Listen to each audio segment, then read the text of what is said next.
Hi guys, welcome to customized dress designing.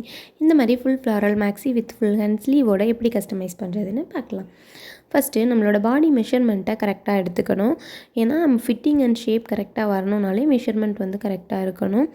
So பஸ்ட்டோட starting point and பஸ்ட்டோட ending பாயிண்ட்டை mark பண்ணிவிட்டு ending பாயிண்டில் இருந்து வெயிஸ்ட்டுக்கு இருக்கிற கேப்பில் நம்ம டாட் எடுக்கும் பொழுது நம்மளுக்கு அந்த ஷேப் வந்து கரெக்டாக வரும்.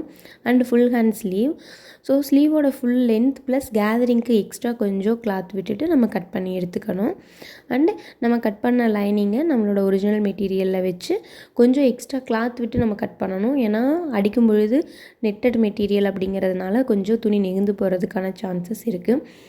இது வந்து ஒரு நெட்டட் மெட்டீரியல் தான். அந்த மெட்டீரியல் மேலே ஒரு க்ளூ மாதிரி ஒரு ப்ராடக்ட் வச்சு ஒட்டி நம்மளுக்கு வந்து ஸ்டோன் எஃபெக்ட் கொடுத்துருப்பாங்க. பட் இது வந்து ஒரிஜினல் ஸ்டோன் கிடையாது. பட் நைட் வேர் பண்ணும்பொழுது நல்லாவே ஒரு கிராண்டான லுக் நம்மளுக்கு வந்து கிடைக்கும். ஸோ இதுக்கு நான் என்னென்னா சர்க்குலர் கட் தான் போட்டிருக்கேன்.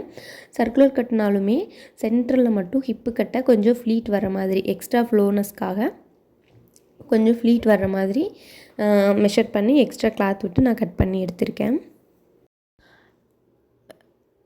Round circle, maxi or anarkali எதுவாக இருந்தாலுமே அதோட லென்த் வந்து நம்மளோட நீக்கு கீழே வர்ற வரைக்கும் வச்சுட்டு கீழே இருக்கிற கேப்பில் வந்து ஃபேண்ட் தெரிகிற மாதிரி போடும் பொழுது பார்க்குறதுக்கு ரொம்பவே அழகாக இருக்கும். நம்ம என்னதான் ஒரு காஸ்ட்லியான ட்ரெஸ்ஸோ இல்லை கேட்லாகில் இருக்கிற ட்ரெஸ்ஸோ இல்லை கேட்லாகில் இருக்கிற மாதிரி அப்படியே வாங்கி போட்டாலுமே அதோட அவுட்லுக் நம்மளுக்கு வராது. காரணம் என்னென்னா அதோட மெஷர்மெண்ட் ஃபிட்டிங் வேறு மாதிரி இருக்கும். நம்ம போட்டிருக்கிற ட்ரெஸ்ஸோட மெஷர்மெண்ட் ஃபிட்டிங்கும் வேறு மாதிரி இருக்கும். ஸோ அதுக்காக ரெடிமேட் ட்ரெஸ்ஸஸே வாங்கக்கூடாது. ஆனால் அப்படி கிடையாது. நம்ம வாங்கினோம்னாலும் நம்ம பாடிக்கு தகுந்த மாதிரி நம்ம கரெக்டாக ஆல்ட்ரு பண்ணி போடும் பொழுது அழகாக வரும். அவ்வளோதான். நம்ம கட் பண்ணது எல்லாத்தையுமே ஒட்டுற ப்ராசஸில் இப்போ ஸ்டார்ட் பண்ணுவோம். ஃபஸ்ட்டு அந்த ஓரத்தை மடிச்சடிக்கணும். அதுக்கு என்ன டிப்னா, அந்த மடிச்சடிக்கிறப்போ அந்த கிளாத் மடங்கி வர அளவுக்கு மடிச்சடிக்காமல் நம்ம ஒரு 1/4 இன்ச்சுக்கு மடிச்சடிச்சிட்டு வரோம்னா அதே அளவுக்கு நம்ம இழுத்து பிடிச்சி அடிச்சுட்டு வரும் பொழுது அது பார்க்கவே நல்லாயிருக்கும். இதில் நான் எக்ஸ்ட்ரா ஃப்ளோக்காக ஹிப்பு கிட்ட மட்டும் ஒரு 4 மடிப்பு மட்டும் வச்சுருப்பேன் ஃப்ரண்ட்டில் மட்டும்.